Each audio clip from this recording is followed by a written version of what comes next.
বন্ধুরা এই মাছটা ভেজে ভর্তা করব। দেখো এই মাছটা কীভাবে ভর্তা করি, সেই লোভনীয় ভর্তা, খুব টেস্টি হয়। বন্ধুরা তোমরা কেমন আছো কমেন্ট করে অবশ্যই জানাবে। আর এই মাছটা তো ভর্তা করবো, লোভনীয় সেই স্বাদের ভর্তা। তোমরা আমাকে লাইক দিবে, কমেন্ট করবে, সাবস্ক্রাইব করবে। অবশ্যই তোমাদের ভালোবাসা দিও, তোমাদের ভালোবাসা চাই।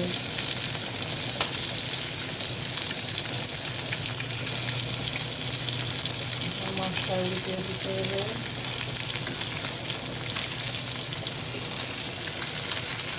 মাছটা ভেজে নিতে হবে, ভেজে নিয়ে কাঁটা ছাড়াতে হবে। কাঁটা ছেড়ে তো বন্ধুরা আমার মাছ ভাজিটা হয়ে গেছে। এরকম করে তোমরা মাছ ভেজে নিবে ভর্তা করার সময়। তেলের মধ্যে দিতে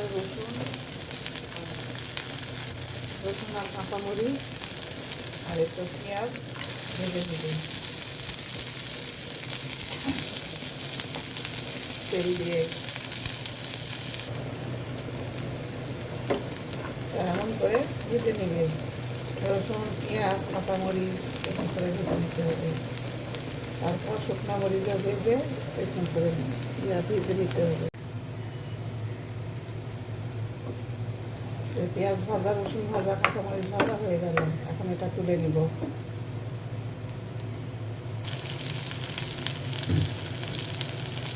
তো পেঁয়াজ রসুন মরিচ তুলে নিয়ে এখন হচ্ছে ভর্তার জন্য টমেটোটা ভেজে দিচ্ছি এভাবে।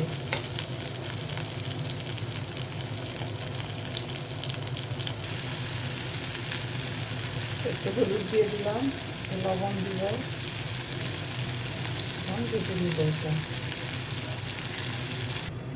এভাবে ঢেকে দিলে মানে টমেটোটা একটু সিদ্ধ ভালো হয়।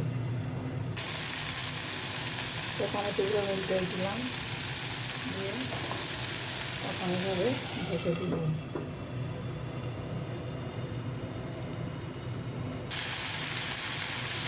ধনিয়া পাতাটা দিয়ে দিলাম টমেটোর মধ্যে। এখন এটা ভেজে নাড়াচাড়া করে নাড়াবো।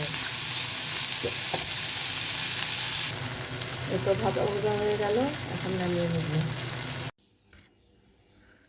এই তো বন্ধুরা এখানে ভাজা মরিচ নিয়েছি, কাঁচা পেঁয়াজ, মাছ বেছে নিয়েছি কাঁটা ছাড়িয়ে, ভাজা পেঁয়াজ, রসুন, টমেটো, ধনিয়া পাতা। এখন ভালো করে এগুলো মশলায় নিব। এতে একটু সরিষার তেল নিয়ে নিলাম, ভালো করে মশলায় নিতে হবে। এই তো পেঁয়াজ দিয়ে ভালো করে মশলায় নিচ্ছি। এভাবে মশলায় নিবে তোমরা। এখন সব কিছু মিক্সড করে নিব, সুন্দর করে মাখতে হবে। এরকম করে সুন্দর করে মাখবে, যত মাখবে তত স্বাদ হবে। বন্ধুরা ভর্তা তো সেই টেস্ট, তোমরা এরকম করে বানাবে। এই তো ভর্তা বানানো হয়ে গেছে, এখন পরিবেশন করার পালা। বন্ধুরা তোমরা এরকম করে একবার ভর্তা বেনে খেয়ে দেখবে, সেই মজার ভর্তা এটা।